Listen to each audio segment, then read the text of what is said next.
What are you doing? You're taking a selfie? No, I'm just... Hi, everyone. So how many people lost their money in the last 3 months? Raise of hands. Great. Perfect. Are you all down 50%? Great. We're giving away free X stable coins, UST. Sorry? Yes. So what? I don't think they came for that. Okay. They need to be cheered up. Okay. So today we're gonna talk about payments. What do you want to No, we're not going to talk about payments. I know that the agenda said that we're going to talk about payments and Fireblocks and everything, but I think we're going to talk about you. Shit. The number one question. You know what? Maybe introduce yourself first. Okay. I'm Goldi from Tel Aviv. I'm Goldi. I don't live in Tel Aviv, thank God, anymore. I'm 38 years old. I have two kids. I live in north of Israel. I don't understand why we're talking English, but that's fine. And what else do you want me to say? I'm a serial entrepreneur, which means that I'm a failed entrepreneur, right? Because if you're a good entrepreneur, you only have one exit. Come on, right? You only have like one. It's very easy to say I'm a failed entrepreneur when you sold your company to Fireblocks. No, but that's okay. You made shitload of money. No, I tell my story differently. I always say that I'm a geek. I was born a geek. I did through the normal geek path in Israel, which is you get beat up and then you join 8200. And then you're like, oh, no one here can beat me up because we're all geeks. That's great. And then I did get beat up, but anyway. And then I had 5 colossal failures, which if you talk to an American VC, you need to say I have 5 learning experiences, which I've learned a lot from. But really, it was colossal failures, and we were idiots. And then I met Adam. Everything changed. No, that I actually did meet you in one of those colossal failures. Maybe we'll get to this later. But I don't think you want to do that. No, but we met in 2009. I was desperately trying to meet you, and you kept pushing me off. So this is my payback moment. No, I'm kidding. So and then I was very lucky to join 2 founders. We had an ad tech company that was acquired. We went public. I moved to London. That was great. And then. Thank you. That really bothered me.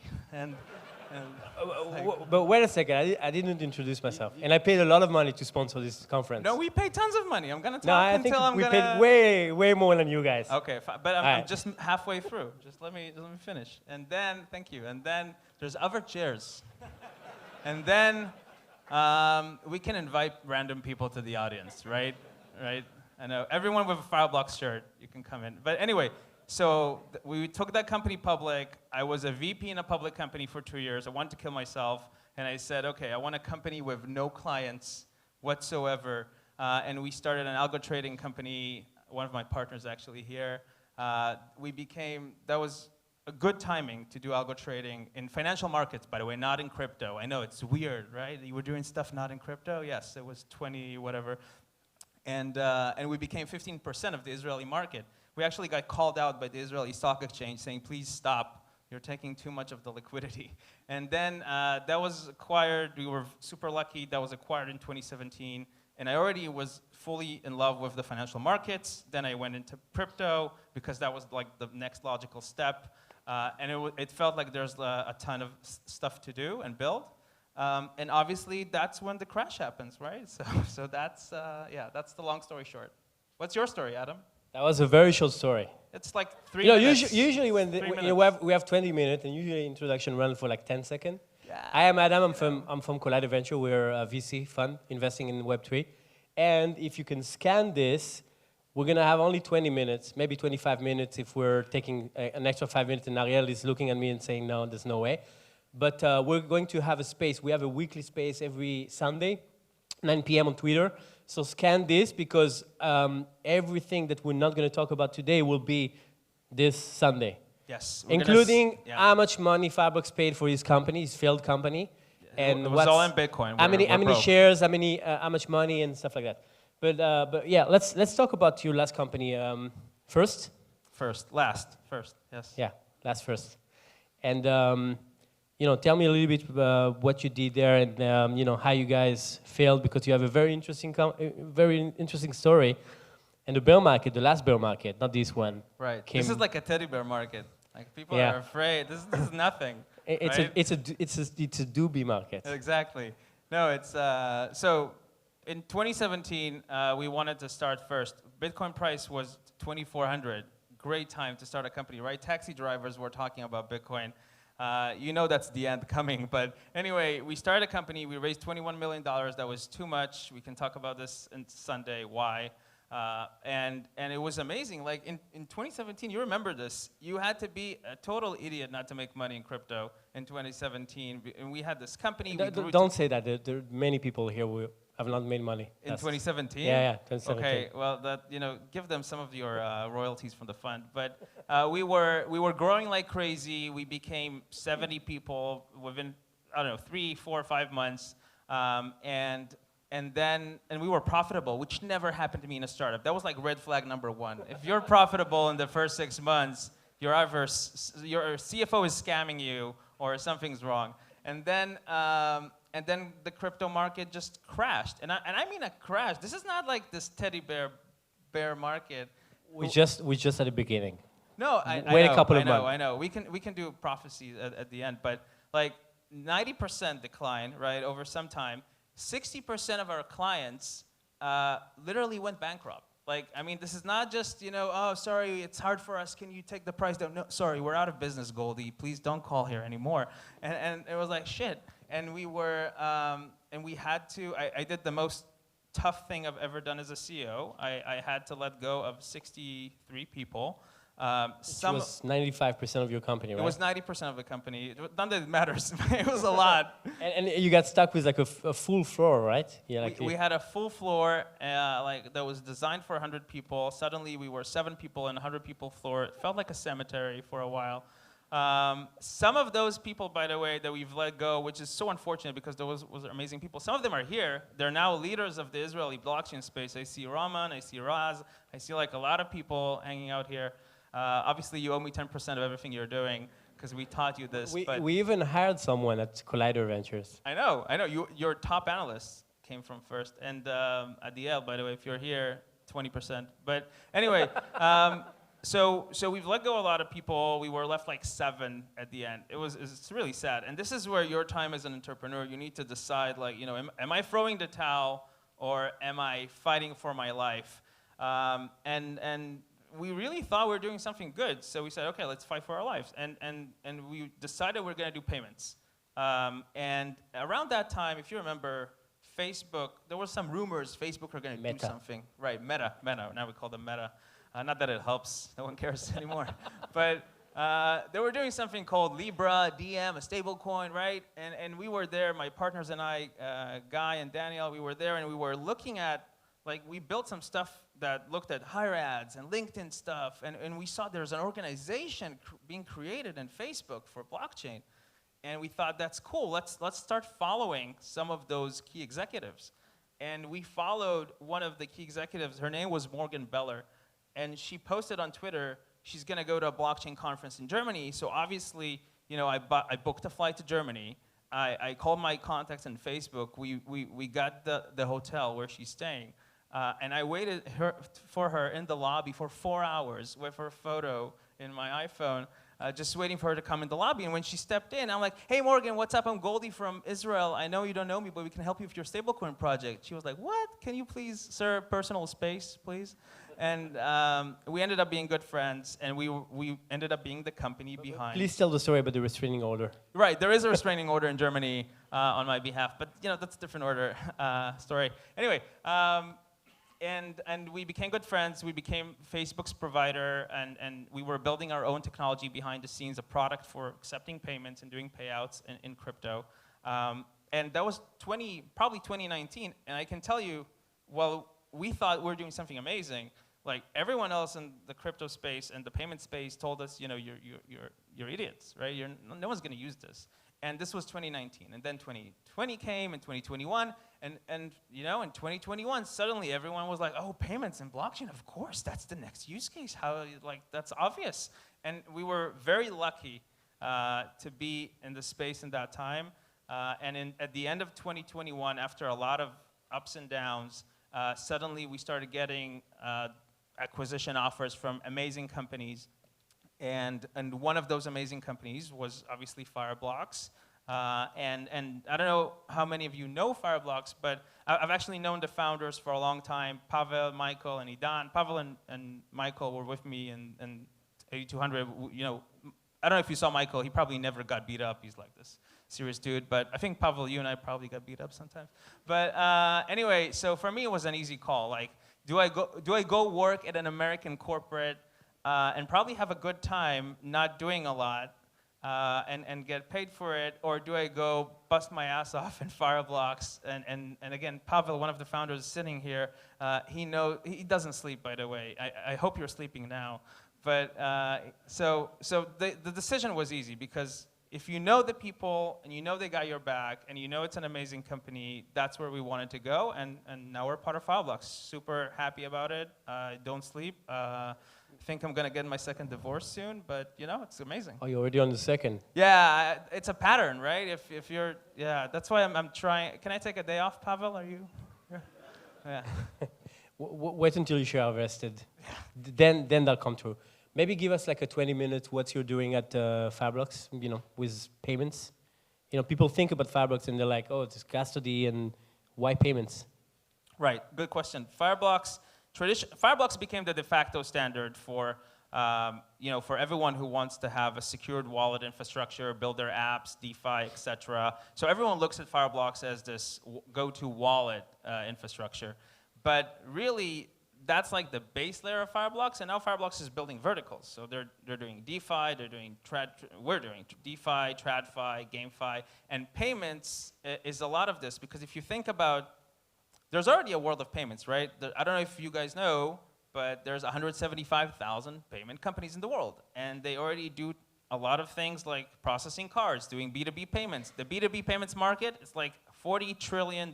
That's bigger than USDT fallout. And basically, we want to get all those 175,000 clients to start doing the same thing they're doing today, paying to businesses, getting paid with digital assets. And since we've joined Fireblocks, I think the traction from the market was amazing. But I want to ask you, Adam, I know that's not the purpose of this, but why did you never invest in First? I know you have a fund. You know, you started your fund in the bear market, which was probably the worst time to start a fund. Why didn't I get money from this amazing fund? Well, you know, Can I put you on the spot? The real answer is that we actually didn't have a fund when you guys raised money. And the second answer is that you guys raised way too much at a very high valuation. True. You know, one thing that we do at Goldi Venture is we're a little bit, you know, valuation sensitive. We're not going to throw like a lot of money at $100 million, $150 million valuation, because it's not us. We invest as early as possible, including through Collider Labs. We have an incubation arm that actually invests $300,000 into companies and, you know, and take 5% of the equity of the tokens. And then we help them with almost everything, you know, from building a product to getting product market fit, hiring the first engineers, and then raising the first seed round. And I think it's kind of a recession-proof, because if you invest at a very high valuation and there's a bear market or something, then you have a problem, because those companies will never be able to raise money again. So are you excited now that we're in the teddy bear market, or are you afraid, or how are you looking at this? Zero fear, which means that we're probably going to puke another 90%. Right. Because you need to have like this feeling, this gut feeling. But really, the thing is, you know, after 2017, we had like this peak, but in Insight, it felt like way overhyped, because there were 140 companies maybe, and then we ended up being only 10, 20 companies, right? Yeah. And I remember as a fund, we were going to raise 50 million, and we raised during the last bear market. We always launch our funds during the bear market, and we ended up raising only 8.5 million. You know, all of our LP were like, sorry, I don't have money, I'm broke. Did someone ask their money back in the last bear market? Well, they didn't ask for their money back. They actually didn't answer my call. They were like, you know, you have to wire like 1 million. They were like, no, I don't. Yeah. I had an investor call me in the middle of the bear market saying, you know, you tried, that's great, you know, I like you, can I get my money back? And I'm like, no, that's not how venture capital works, you know, you take risk. no, that's not what we do, Goldi. Okay, anyway, I'm gonna keep your money. And they did get a nice return. But the funny thing is, when we ended up actually selling the company, when I was starting to call those investors, they told me, oh, you're still alive? That's amazing. Oh, anyway, yeah. I'm so pretty sure some of them didn't even pick up because they were No, afraid that you were going to ask for more money. No, It's like, oh, Goldi, shit. Should I answer? Caller ID, don't pick up. But no, that was, no, we were, it's really important to be in good relationship with your investors, if you're entrepreneurs. Yeah, send updates every quarter. Exactly. And anyway, so. Yeah, so for your question, I think what happened is that, for like a year and a half, we literally saw maybe one company or two companies every month, like literally nothing from Israel. We started investing outside of Israel. And then we went and raised another fund where basically we raised a $100 million fund. We did a first close of 54 million. And I remember some LP asked me, when are you going to invest that money? Or like, I want another bear market. I mean, I need the price to go down. I need something to happen because I'm not going to invest when everyone is investing and there's like too much FOMO. And I'm very happy that it's happening because there's so much innovation in Israel right now. There's like a lot of companies, a lot of entrepreneurs. It feels like people don't really care about the steady bear market. Yeah, well, they're going to care soon, but we've seen this mentality. No, but seriously, are you investing in Fireblocks competitors now? Tell me if so, I'm going to walk out.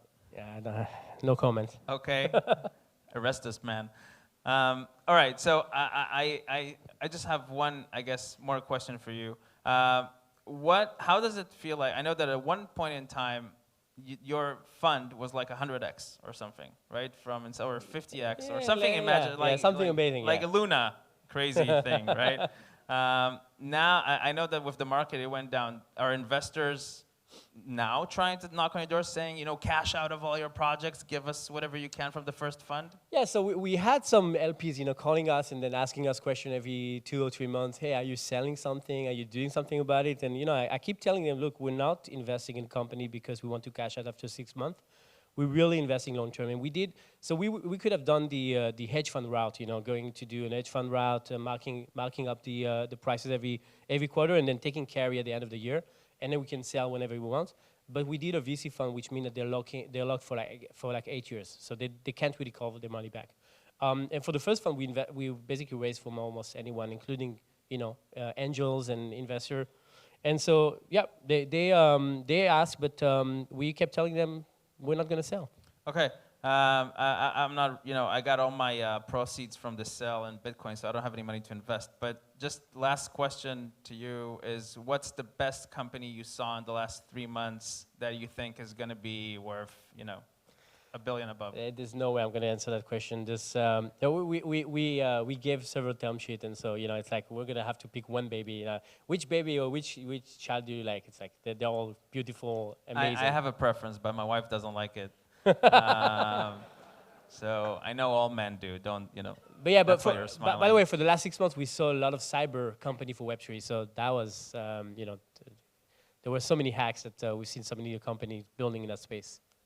So you want to open this up to the audience for one question before we need to step out? Yeah, sure. Any question for Goldi? Or Adam? Very interesting person. Nothing. Nah, I'm just a boring VC. Nothing? Okay. No, we have one minute. So let's talk about the weather. No, I'll take.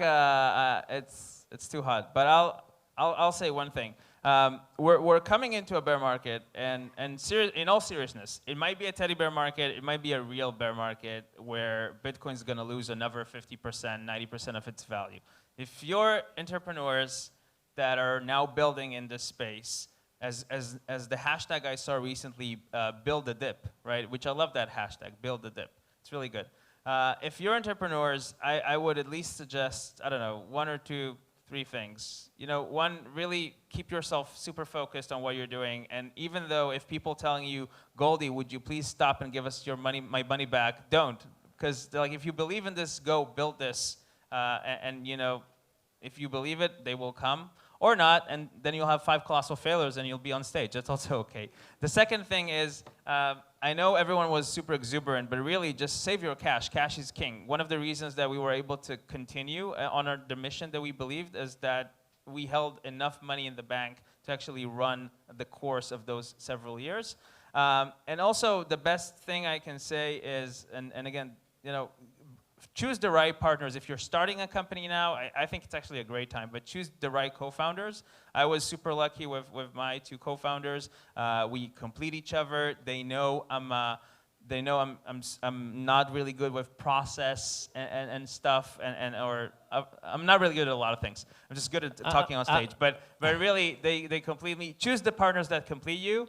And we have to finish. I'm not going down from the stage ever. And and run with them, hug them. They're your family, whatever. Yeah. So on the focus, build something people want. I mean, this is super important. Try to build something that people want, and please scan this. We're gonna have a longer discussion on the space. I'm not Sunday.